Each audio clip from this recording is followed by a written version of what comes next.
যদিও গণিত মানে জ্যামিতি, কিন্তু আপনার হিসাবটা হবে দেখবেন ডিসপ্লে স্টাইল। দেখেন তাহলে এখান থেকে এই পর্যন্ত আমরা একটা জ্যা নিলাম, যেটার নাম দিলাম হলো এ আর সি। এরপর এখান থেকে আরেকটা জ্যা নিলাম ধরেন বি সি। এটা তো সি অলরেডি নিয়েছি, তাহলে এটা দিলাম বি। এরপরে দেখেন এবার এই কেন্দ্র থেকে এই পর্যন্ত একটু যোগ করে দেন, এবং কেন্দ্র এটা থেকে এই পর্যন্ত একটু যোগ করে দেন।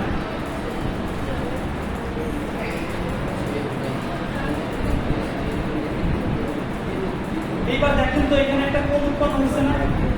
আচ্ছা দেখেন প্রথম স্টেপ, তার মানে এই ও কেন্দ্র বিশিষ্ট যে বৃত্তটা আছে এই বৃত্তে কেন্দ্রস্থ কোণ কোনটা? হ্যাঁ বি, মানে ওকে মাঝখানে রাখবো তাই তো? তাহলে আমরা এও বি লিখি, কোনো সমস্যা আছে? আচ্ছা দেখেন এই যে এ থেকে এই যে বি পর্যন্ত যেটুকু আছে এটাকে আমরা বলি বৃত্তের কি? মানে এ থেকে বি পর্যন্ত যতটুকু আছে এটা হচ্ছে এই বৃত্তের চাপ। তাহলে এই চাপের উপরে যখন আমরা ও থেকে বি পর্যন্ত যোগ করছি অথবা ও থেকে এ পর্যন্ত যোগ করছি, এইখানে একটা কোণ উৎপন্ন হয়েছে, যেই কোণটাকে আমরা কি কোণ বলি?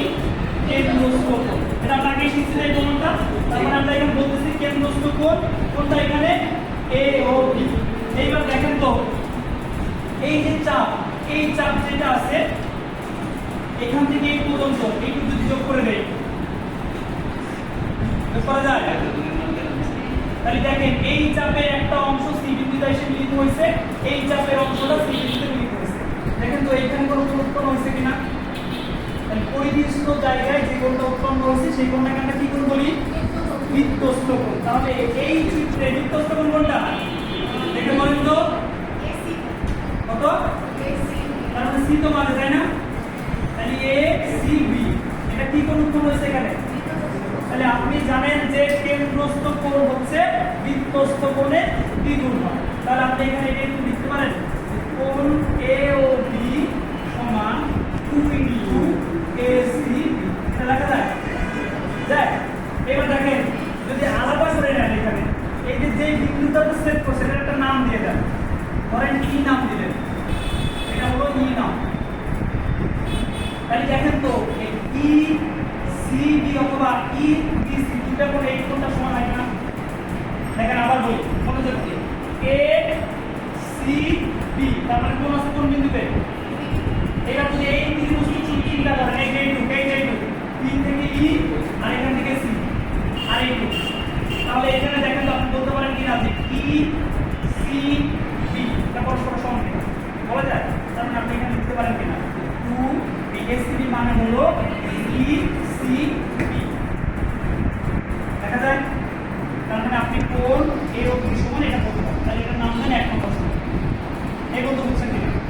সেইম ভাবে দেখেন তো এবার এই কেন্দ্র ও থেকে সি পর্যন্ত যোগ করে যদি দেই, এই কেন্দ্র ও থেকে সি পর্যন্ত যোগ করে দেন এবং এই ও থেকে বি পর্যন্ত যোগ করে দেন, তাহলে দেখেন এখানে চাপ আছে কি? চাপ সি বি চাপ আছে না? এই চাপের উপরে দেখেন তো একটা কোণ উৎপন্ন হয়েছে কিনা এখানে? হয়েছে? তাহলে ওই কোণটাকে কি কোণ বলেন আপনি? কেন্দ্রস্থ কোণ বলেন। তাহলে এই চিত্রে কেন্দ্রস্থ কোণ কোনটা বলেন তো? কোণ সি ও বি। আর বৃত্তস্থ কোণটা বললে তখন কোনটা হবে? বৃত্তস্থ কোণ কোনটা বলেন তো? এই চাপের এই অংশ এই বিন্দুতে এসে মিলিত হয়েছে, এই চাপের এই যে অংশটা মিলিত হয়েছে কোথায়? তার মানে কোণ উৎপন্ন হয়েছে কোথায়? তার মানে আপনার বৃত্তস্থ কোণ কোনটা হলো? D B C. তার মানে আপনি বলতেছেন কোণ ডি বি সি এই বৃত্তের বৃত্তস্থ কোণ, তাই না? তাহলে ওই যে আপনার একই কথা, কেন্দ্রস্থ কোণ যেটা আছে সেটা হবে বৃত্তস্থ কোণের কয় গুণ? দ্বিগুণ লেখা যায়।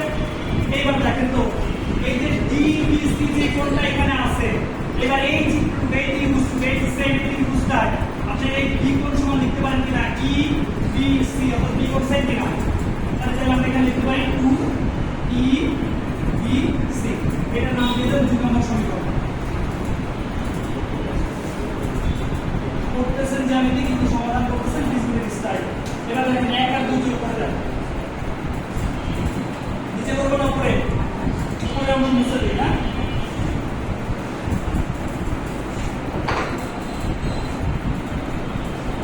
একের সাথে 2 যোগ করে দেন, তাহলে বাম পাশের সাথে বাম পাশের সাথে কত?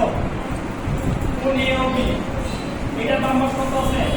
দেখেন 2 মানে বাম পাশ আপনি মিলে গেছে অলরেডি। এখানেও 2 আছে, এখানেও 2 আছে, তাহলে একটা 2 একবার কমন নেওয়া যায়, তাহলে একটা কমন নিয়ে নিলাম। তাহলে ওখানে থাকতেছে কোণ ECB, আর একটা কোণ থাকতেছে EBC।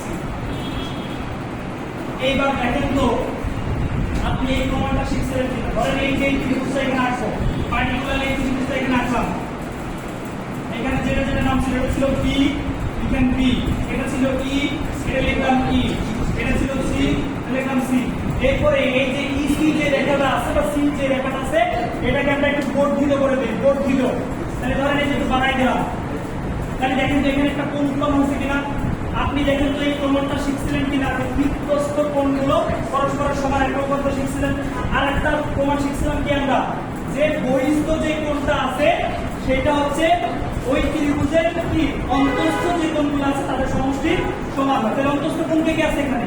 এই একটা কোণ আর এই একটা কোণ, তার মানে এই কোণটা আর এই কোণটার সমষ্টি হবে এই কোণের সমান না। তাহলে দেখেন আপনার এখানে অন্তস্থ কোণ আছে, বহিস্থ কোণ আছে কোনটা? তার মানে EBC, এই দেখেন EBC ECB সমান আপনি লিখতে পারেন কি AEB।